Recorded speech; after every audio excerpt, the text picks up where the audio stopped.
আসসালামু আলাইকুম। আপনারা জানেন অনেকেই আলাপ করছে যে আমাদের খালেদ মহিউদ্দিন উনি বাংলাদেশে এসেছেন এবং যদিও আমি তার সাথে যখন একটা শোতে ছিলাম আমি তখনও বলেছিলাম যে জুলাইয়ের মতো ঐতিহাসিক গণ অভ্যুত্থান এরপরে উনি বাংলাদেশে আসার সময় পান নাই। উনি জার্মানি থেকে বাংলাদেশ না এসে জার্মানি থেকে আমেরিকায় চলে গিয়েছিলেন। আমি শোতেই তাকে বলেছিলাম তো কি আসবে না আসবে এটা কিন্তু তার ব্যক্তিগত ব্যাপার, কিন্তু দেশ জাতি রাষ্ট্র এসব নিয়ে যার অনেক অনেক ভাবনা, অনেক বেশি ভাবনা। তো জুলাই গণ অভ্যুত্থানের পর এমন অনেক মানুষ তারা দেশে এসেছে। সরকারের অংশ না হওয়া গুরুত্বপূর্ণ না, এইসব শহীদ পরিবারের কাছে গেছে, সাফারিংস, তাদের কষ্ট। মুশকিলটা হলো এই ব্যাপারে আসলে ওভাবে রিয়াকশন দেওয়াটাও কঠিন। এরপরও আমি বিশেষ করে ইনকিলাব মঞ্চের ভাই যারা অ্যাক্টিভিস্ট আছে, আপনারা জানেন আমাদের সাথে অনেক শহীদ পরিবার, তাদের সাথে আমাদের কথা হয়। আমরা তাদের কোনো উপকার করতে পারি না, কিন্তু তাদের যে কথা যা তারা বলতে চায় কিন্তু কোথাও আসে না, তো তারা মনে করেন যে তাদের কথাটা হয়তো আমরা কোথাও পৌঁছে দিতে পারি। তা খুবই আমি ক্যাজুয়ালি জাস্ট কিছু বলবার জন্য হঠাৎ করে মনে হলো যে আমাদেরকে সকাল থেকে বেশ কিছু শহীদ পরিবার বলেছেন যে সম্প্রতি যে খালেদ মহিউদ্দিন ওনার একটি ভিডিও ভাইরাল হয়েছে, উনি ঢাকা বিশ্ববিদ্যালয়ে সম্ভবত আলাপ করছেন গণযোগাযোগের সাংবাদিকতা বিভাগে স্টুডেন্টদের সাথে।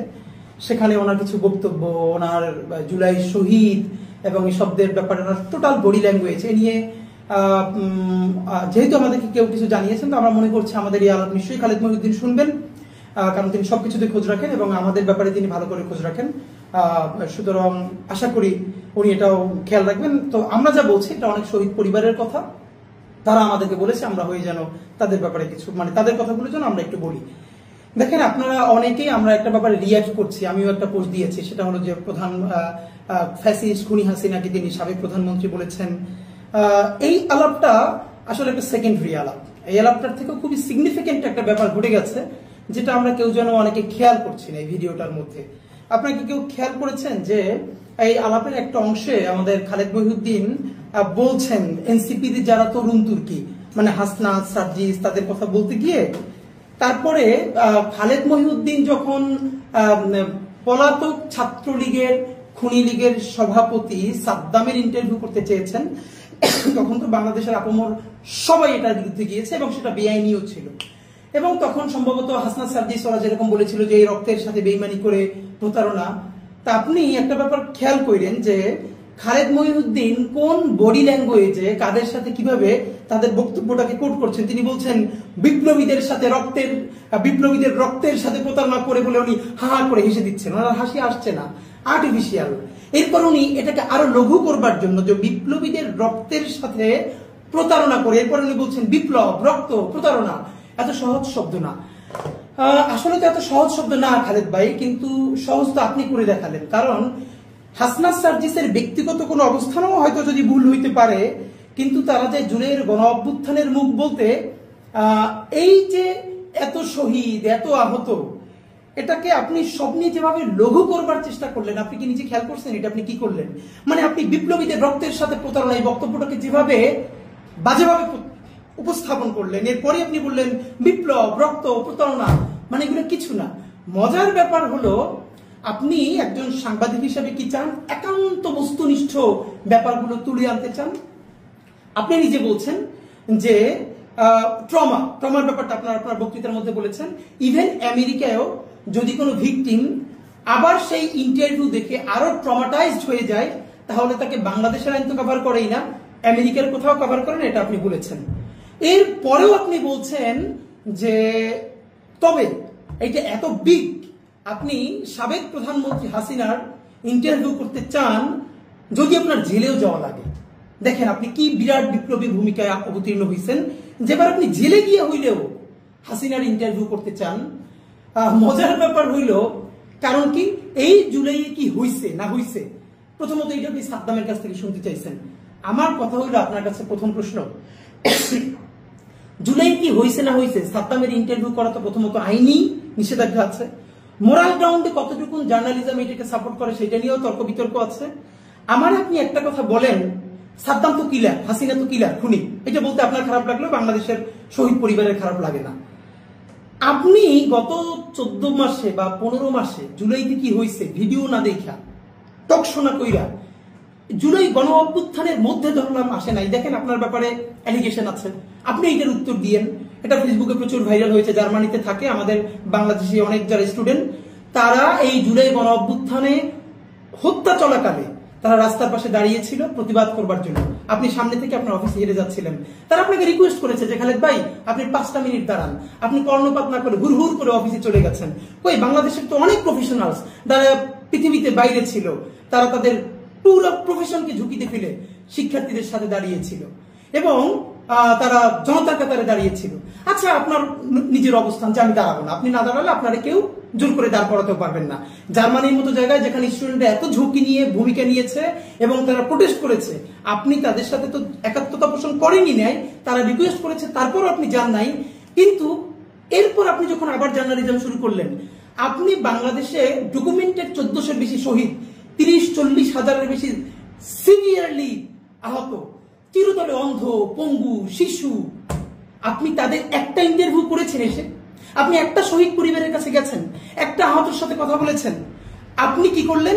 আপনি জুলাই গণ অভ্যুত্থানকে দেখতে চাইলেন সাদ্দামের চোখে, সাদ্দামের লেন্সে, কারণ পলিটিক্সটা আমরা বুঝি। আপনার যে আমেরিকায় যে ঠিকানা চ্যানেলটা দেখেন, আপনি ডয়েচে ভেলেতে যখন ছিলেন, এখান থেকে আপনি এত বোকা, এত ছোট মানুষ না যে ডয়েচে ভেলের মতো প্ল্যাটফর্ম চাইরা একটা নতুন, এখন পর্যন্ত যেটা ওরকম করে স্পার্ক করে নাই, সেই ঠিকানায় গিয়ে উঠবেন। কারণ আপনার ওয়েস্টে যাওয়া এবং এই ঠিকানায় আমরা এটাও জানি যে আপনার যে ঠিকানা, এইটাকে ওখানে যারা এস্টাবলিশ করেছে এটার সাথে কিভাবে আওয়ামী ফাইন্যান্স জড়িত। কিন্তু আমি বলতে চাই, আওয়ামী ফাইন্যান্স হলেও তো কোনো সমস্যা নাই, আপনি জার্নালিজমটা করলেই হইল। সেটা আওয়ামী লীগের চ্যানেল হইল না, হাসিনার চ্যানেল হইলেও আমার কোনো সমস্যা নাই। আপনি সালমান এফ রহমানের চ্যানেলে চাকরি করছেন না, আপনি চাকরি করছেন, এইটা কোনো প্রবলেম না। কিন্তু আপনি যখন এই গত 14 মাস ধরে সবার সাথে শো করছেন, হাসনাতকে, সার্জিসকে, ওকে ছাইমিকে চেপে ধরছেন, আপনি একটাবার, এবং আপনি কি করতেছেন, জুলাইকে আরো ভালো করে বুঝবার জন্য আপনি সাদ্দামের কাছে কথা বলবার চেষ্টা করছেন।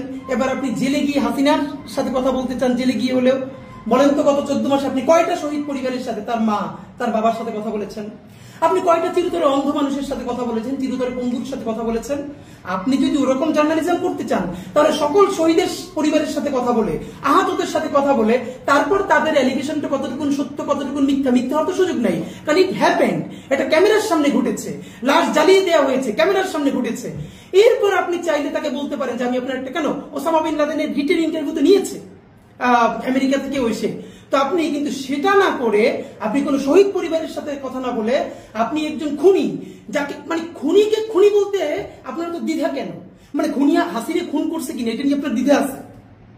আপনি একটু খালেদ ভাই বললেন তো যে হাসিনা খুন করছে কিনা, এইটা জানার জন্য আপনি ঢাকা ভার্সিটির বলতে ওদেরকে বলতেছেন আর একটু ভালো করে জার্নালিজম পড়ে। ওখানে ব্যাপারে বলেন তো, আর একটু কতটুকুন ভালো করে পড়াইলে খুনিরে খুনি বলতে পারবে একাডেমিশিয়ানরা এবং জার্নালিস্টরা, মানে কতটুকুন ভালো করে পড়াইলে, আর কতটুকুন ভালো করে পড়াইলে যে 4টা ইলেকশন দেশে কোনো ভোট হইতে দেয় না। প্রথমে 111 ইলেকশন, তারপরে 14তে ভোট হয় নাই, 18তে ভোট হয় নাই, 24-এ ভোট হয় নাই, এবং সেই ভোট না হওয়া, দিল্লির ক্ষমতায়িত হওয়া একজন ফ্যাসিস্টকে আপনি প্রধানমন্ত্রী বলতে বলতে মুখে ফেনা তুলে ফেলেন। আপনি এই সরকারকে বারবার বলছেন, আমি অনেক টকশোতে শুনছি যে এই সরকার তো আমার সরকার না, ফাইন, নাই হইতে পারে, আপনি এটাকে রিপ্রেজেন্টেটিভ মনে নাও করতে পারেন। এবার আপনি বলেন তো খালেদ ভাই, এই সরকার যদি আপনার সরকার না হয়, তাহলে আওয়ামী লীগের গত 15 বছরে যেখানে কোনো মানুষ ভোট দেয় না, এমনকি আওয়ামী লীগ নিজে যে দাবি করে তাদের 25% বা 20% ভোটার আছে, তারা 2% মানুষ কেন্দ্রে যায় না, তাহলে কেন্দ্রে এত কুকুর ঘুমাইতো না। তাহলে যেখানে কোনো ভোটার ভোট দেয় নাই, সেই সরকার তো আপনার আমার বাংলাদেশের কারো সরকার না। আপনি কোনোদিন আওয়ামী লীগের কোন মন্ত্রীরে একবার জিজ্ঞেস করছেন এই সরকার আমার না? বলছেন? কোন এমপি বলছেন? হাসিনারে কোনোদিন জিজ্ঞেস করছেন? হাসিনার যখন আপনি প্রেস ব্রিফিং করতেছিলেন, আপনি জিজ্ঞেস করলেন একটা প্রশ্ন যে সবাইকে ঠিক মতো দায়িত্ব পালন করতে পারবে? হাসিনা আপনার মৃদুস্বরে একটা ধমক দিয়ে দিলেন, আপনি মিষ্টি করে হেসে হেসে পড়লেন। এই যে আপনি ইনুসরে ছিঁড়ে ফেলে টাইনে ছিঁড়ে ফেলেন, এটা তো আমি মনে করি ইনুসের ক্রেডিট। আপনাদের যখন ওটার বিরুদ্ধে ফোন দেয় নাই, তো হাসিনা আপনার এটা বলবার পর আপনি তো তার সামনে কোনো প্রতিবাদ করেন নাই, সেই ভিডিও ফুটেজ এখন আমাদের সামনে তো আছে, আপনি সুন্দর করে হেসে বসে পড়ছেন। তো মজার ব্যাপার হইল খালেদ ভাই, আমি আপনাকে যেটা দেখেন, তো সাদ্দামের লেন্স দিয়ে আপনি বাংলাদেশ দেখতে চান। এখন আপনি কি বলতেছেন? সাবেক প্রধানমন্ত্রী। যেই কারণে আপনি যদি বলেন এইটা তো কোনো নির্বাচনই হয় না, সুতরাং প্রধানমন্ত্রী কি আপনি বলেন, তারপর আপনি তাহলে হাসিনারে গ্লোরিফাই করতে মনে চাইলে করেন, এটা নিয়ে আমার কোনো আপত্তি নেই। কিন্তু আপনি হাসিনারে গ্লোরিফাই করতে গিয়া জুলাই গণ অভ্যুত্থানের কতগুলো শহীদ, তার রক্ত, তার বিপ্লব, আপনি তাকে কিভাবে মানে কি বাজে বডি ল্যাঙ্গুয়েজে ট্রিট করতেছেন আপনি খেয়াল করছেন? আপনি জুলাই গণ অভ্যুত্থান রক্ত এইসব বলে হো হো করে হেসে উঠতেছেন, আপনি হাসতেছেন না, আমরা দেখতেছি। আপনি জোর করে টেবিল চাপমান, এটা কি পরিমাণ লঘু করার পলিটিক্সটা আপনি করতেছেন? খালেদ ভাই আমার একটু সত্য করে বলেন তো, গত 14 বছরে যে সময় বাংলাদেশের ইন্টারন্যাশনাল ডকুমেন্টারি দরকার ছিল এই শহীদ পরিবারগুলো নিয়ে, আহত পরিবার নিয়ে, একটা দিন আসতে পারেন নাই, ঠিক এখন কার পয়সায়, কার প্রেসক্রিপশনে, কাদের পরামর্শে আপনি বাংলাদেশে আসলেন? যখন খুনি হাসিনার রায় কবে হবে আন্তর্জাতিক অপরাধ ট্রাইব্যুনালে, তার তারিখ মোটামুটি ঘোষণা হবে আগামী 1 সপ্তাহ 10 দিনের মধ্যে।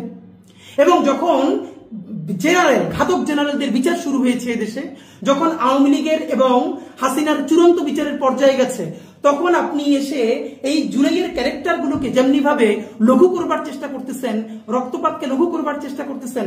এবার আপনি বলেন না, আপনি মানে কোন কারণে অথবা কার পরামর্শে আসছেন বলেন না প্লিজ। দেখেন আমি আপনাদের আর কয়েকটা কথা বলতে চাই।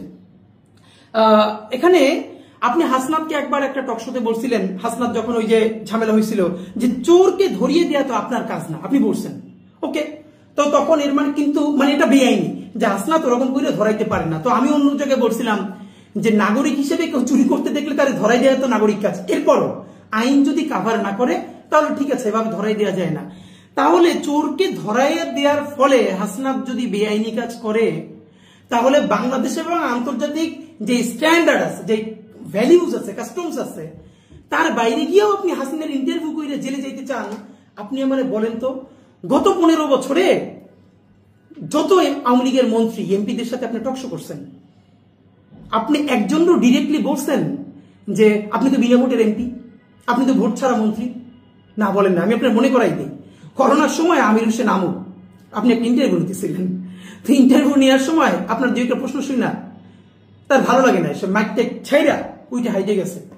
আপনার হাতে কলম ছিল, আপনি রাগে ক্ষোভে কলমটা আস্তে করে ছেড়ে দিয়েছেন। আপনি একটা শব্দ বলেন নাই, কোনো প্রতিবাদ করেন নাই। এখন এই অবস্থা হইলে কেমন করবেন আপনি চিন্তা করেন তো। দেখেন আপনি ক্ষমতার কাছে কি পরিমাণ নতজানু ছিলেন। ওই আমু যে রিয়েকশনটা আপনারে দিছে, আপনি কি উঠে বলছেন, এই আমু সাহেব আপনি কিন্তু বিনা ভোটের এমপি, ভোট চুরির মন্ত্রী? শেখ হাসিনা তো দূরের কথা, আপনি বলতে পারেন না, কিন্তু সেই বিনা ভোটের প্রধানমন্ত্রীর আপনি বারবার প্রধানমন্ত্রী হিসেবে পুট্রি করতেছেন। অথচ আপনি নিজে দেখেছেন, আপনি দেখবেন কেমন? আপনি তো 14 মাস দেশে একবার আসেন নাই, একটা শহীদ পরিবারের সাথে কথা বলেন নাই। জুলাই কি হয়েছে এটা আপনি প্রথমে সাদ্দামরে দিয়ে করাইতে চান কেন? লক্ষ লক্ষ মানুষ হবে, ভিউ হবে, আপনার সাবস্ক্রিপশন বাড়বে। এবার আপনি হাসিনার নিয়ে আলাপে আনতে চান, তো এটা তো আমরা বুঝি। তো হাসনাত যদি বেআইনি কাজ করে থাকে, তাহলে এবার এই বেআইনি কাজ তার থেকে 1000 গুণ বেআইনি কাজ আপনার করবার মতো এখতিয়ার কে দিল, বা আপনার কোন মোরাল গ্রাউন্ড এটারে সাপোর্ট করতেছে? ভাই একটু আমারে বললেন তো। আপনার আর একটা কথা বলি ভাই, ধরেন আপনি যেটা করেন, এই কথাটা আমি আপনাকে বিনয়ের সাথে বলি, আপনি এই যে জুলাইয়ের শহীদ, আহত এবং বিপ্লবীদের সাথে কি নোংরা বডি ল্যাঙ্গুয়েজটা করছেন, এটা আপনি বুঝবেন না। কেন বুঝবেন না? আপনার পাশে যে ভদ্র মহিলা বসে আছেন, উনি সম্ভবত ঢাকা ইউনিভার্সিটির ফ্যাকাল্টি, আশেপাশে যারা আছেন, আপনি বলছেন আপনার দেখতে মাশাআল্লাহ সুন্দর লাগে, এবং আপনি যত বড় জার্নালিস্ট, তার থেকে আপনার বড় ইগো হইল আপনি অ্যাডমিন ক্যাডার ছিলেন, আপনার চেহারা ভালো, আপনি ওয়েস্টে থাকেন, সুতরাং আপনি যা বলবেন, হাসিনা আসলে আপনি হাসলে পাশে বসে হাসতে হয়, এটা একটা ম্যানার্স, নইলে খারাপ দেখা যায়। কিন্তু আপনি শহীদ পরিবারগুলোর সাথে একটা খুনিকে খুনি না বইলা, যখন প্রধানমন্ত্রী বইলে, সাবেক প্রধানমন্ত্রী বইলে গ্লোরিফাই করেন, একজন শহীদ কি পরিমাণ কষ্ট পায় এটা আপনি জানবেন না। আপনি যদি জানতে চান তাহলে আমাদেরকে প্লিজ ফোন দিয়েন, আমি আপনার অন্তত 100 শহীদ পরিবারের সাথে কানেক্ট করাই দিব, আপনি তাদের সাথে কথা বলেন, শুধু তাদের কষ্টটা, এটা আপনার গায়ে লাগবে না। গায়ে লাগবে না কেন? এই শহীদ পরিবারগুলোর ট্রমা আপনি বুঝবেন না, কারণ আপনি এই সময় রাজপথে থাকা তো দূরের কথা, আপনি রাজপথে ছিলেন না। এমনকি ওখানে যারা জার্মানিতে আন্দোলন করেছে তাদের সাথেও ছিলেন না। এমনকি আরো ইন্টারেস্টিং হলো, যখন জুলাই গণ অভ্যুত্থান চলে, তখন আওয়ামী লীগের বড় কোনো এমপি মন্ত্রী ধরে আপনি ছাই চেপে ধরেন নাই যে আপনারা সাবমিশন দিয়ে গুলি কইরা রিয়া গোপের কলিজে ছিঁড়ে ফেলতেছেন, ধরছেন? উত্তর দেন। আপনি যেগুলো কিছু করেন নাই, সুতরাং আপনি, মানুষ মরে যাচ্ছে, মানুষের কলিজে ছিঁড়ে যাচ্ছে, এখনো চিরতরে একটা 16 বছরের শিশু অন্ধ হয়ে গেছে, আর আপনি এটার সাথে কথা বলতে গিয়ে আপনি হাসতেছেন, আপনি নর্মালাইজ করতেছেন। এই পলিটিক্সটা আমরা কি কতটুকু বুঝিবার, শহীদ পরিবার প্রচন্ড কষ্ট দেয়। খালেদ ভাই, আমাদের এক একজনের এক একভাবে অ্যাক্টিভিজমের প্যাটার্ন থাকবে, পক্ষ বিপক্ষ থাকবে। এই যে আমি আপনার সাথে বলি, আপনি আবার আমার টক শোতে বলবেন, আমি আপনার গিয়ে বিপক্ষে বলবো, আপনি আমার সমালোচনা করবো, আপনি আমার করবেন। কিন্তু ভাই, আপনি একটা রিকোয়েস্ট করি, আপনার মানে আপনি তো সেন্সিবল মানুষ, আপনার এই অ্যাটিটিউডটা না শহীদ পরিবারদেরকে অনেককে খুব কষ্ট দিচ্ছে। আপনি তাদেরকে একটা সরি বলে দিন, তাতে আমার মনে হয় আপনি বড় হবেন। আপনার এই কাজটা উচিত হয় নাই। দেখেন, আমি আপনারা যেটা বলতে চাই সর্বশেষ, সেটা হলো আমি আপনার এই আগমনকে অত্যন্ত সন্দেহের চোখে দেখি। আমি দৃঢ়ভাবে বিশ্বাস করতে চাই আপনি কোনো এজেন্ডা নিয়ে আসেন নাই, কিন্তু বাংলাদেশের মানুষকে আমি বলি, প্লিজ, বাংলাদেশের 18 কোটি মানুষ একমাত্র গণহত্যাকারী ছাড়া আর বাকি সকল বাংলাদেশপন্থী দল, রাজনৈতিক দল, শক্তি, সামনে যখন নভেম্বর আসছে, যেটা গত 1.5 বছরের মধ্যে সব থেকে ক্রিটিক্যাল টাইম আমাদের জন্য, কোন টাইম? যখন খুনি হাসিনা যতগুলো গণহত্যা করেছে তার অনেকগুলো বড় রায় হবে এই মাসের মধ্যে, নভেম্বরের মধ্যে। এবং এই যে ঘাতক জেনারেল, তাদের বিরুদ্ধে অফিসিয়ালি ট্রায়াল শুরু হয়েছে।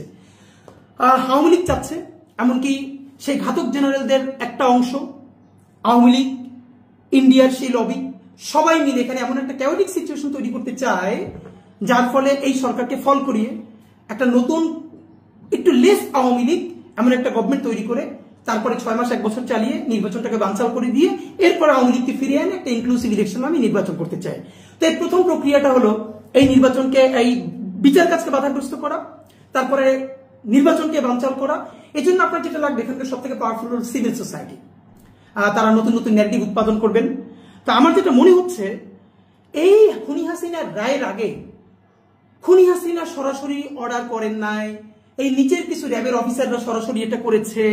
খুনি হাসিনা এটা জানতেন না, তাকে ভুল বুঝানো হয়েছে, আনু মোহাম্মদ সাদ্দের মতো, উনি জানেন না আর সবাই জানেন, ওনাকে শুধু ভুল বোঝানো হয়।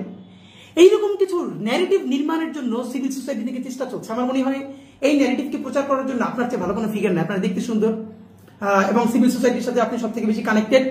সুতরাং আপনার প্রথম কাজ হলো আপনি তাদেরকে লঘু করবেন। দেখেন, হাসনাত সার্জিসের পলিটিক্স আমি করি না, এনসিপির পলিটিক্সও করি না, কিন্তু যেখানে ওদের যেই দোষটা নাই, এই প্রতিবাদ আমরা সবাই করেছি। আপনি যখন সাদ্দামের সাথে ইন্টারভিউ করতে চান, সেটাকে আপনি কিভাবে আপনি সরি ফিল করবেন যে আপনি এটা চেয়েছেন?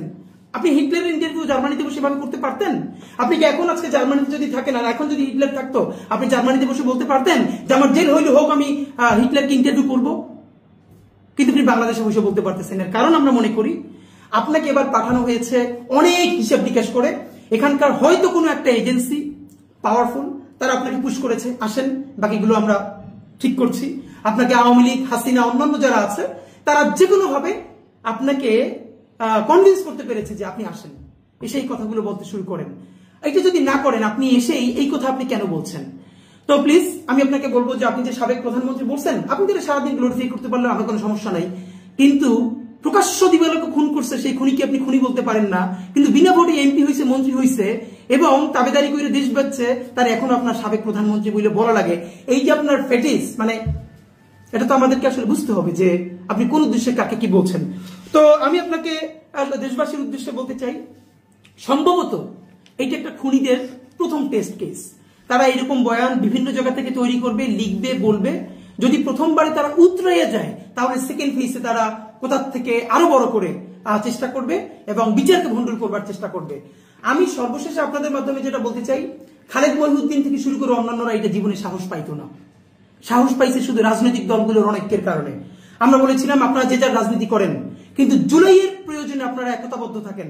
জুলাইয়ের ক্যারেক্টার বলি, জুলাইয়ের স্পিরিট বলি, যেটা আপনারা ধ্বংস করেন না। নিজের 5 বছরের রাজনীতি, নিজের ক্ষমতার জন্য জুলাইকে ছোট করেন না। জুলাই না বাঁচলে বাংলাদেশ বাঁচবে না, স্বাধীনতা, সার্বভৌমত্ব বাঁচবে না। খালেদ মহিউদ্দিন চিন্তা করলেন, ও এখন যদি আমি জুলাইয়ের ক্যারেক্টার গুলোকে নিয়ে মকারি করি, রক্ত, বিপ্লব, এইরকম করে বলি, তাহলে আমার প্রথম শেল্টার দিবে বিএনপি। কারণ এনসিপি যেহেতু তারা এখন এনসিপির ক্যারেক্টার হয়ে গেছে, সুতরাং তাদের বিরুদ্ধে বললে কোনো সমস্যা না, আমাকে বিএনপি শেল্টার দিবে। তো এই যে আমাদের পলিটিক্যাল বিভাজন হইল জুলাইকে কেন্দ্র করে, আজকে বিএনপির বিরুদ্ধে বলে শেল্টার দিবে এক গ্রুপ, আবার এনসিপির বিরুদ্ধে বলে বিএনপি শেল্টার দিবে, করে করে আপনারা একদিন দেখবেন, একটা কবিতা আছে না যে আজকে ওরে ধরে নিয়ে গেছে, আপনি বলবেন ও তো আমার শত্রু, ওরে ধরে নিয়ে গেছে, থাক, আমার প্রতিবাদ করার দরকার নাই, ও তো আমার বন্ধু না। এরকম প্রতিদিন আপনি চুপ করে থাকবেন, কিন্তু সর্বশেষ আপনারা নিয়ে যেদিন ধরা হবে, সেদিন আপনার প্রতিবাদ করবার মতো আর কেউ থাকবে না। কারণ এর আগে সবাইকে ধরে নেওয়া হয়েছে, কিন্তু আপনি তখন প্রতিবাদ করেন নাই। আজকে এনসিপি এদেরকে বলে বিএনপিকে অ্যাডভান্টেজ দেওয়া হবে, তারা নাই হয়ে যাওয়ার পরে জামাতকে ধরা হবে, জামাতকে অ্যাডভান্টেজ দেওয়া হবে বিএনপির বিপক্ষে, করে করে করে করে বাংলাদেশের সকল শক্তি নাই হয়ে যাবে এবং আওয়ামী লীগ কামব্যাক করবে।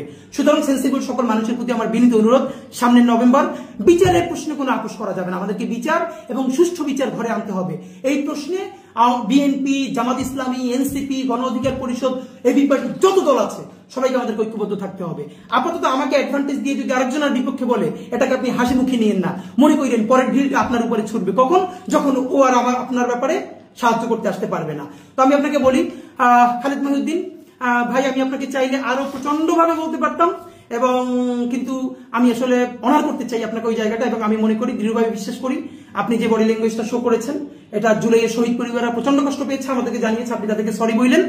আর হাসিনারে যদি খুনি দেখতে আপনার খুব কষ্ট হয়, যদি প্রপার এভিডেন্স আপনার কাছে মনে হয় না এটা এভিডেন্স নাই, হাসিনাকে গিয়ে জিজ্ঞেস করতে হবে, তাহলে আপনি প্লিজ হাসিনার সাথে দেখা করেন না, দেখা করে জিজ্ঞেস করেন সেই খুনগুলো করছে কিনা, ভিডিওগুলো দেখাইয়া।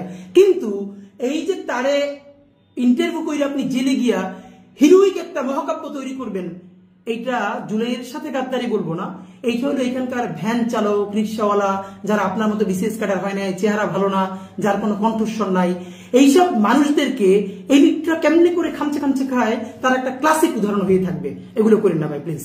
ধন্যবাদ।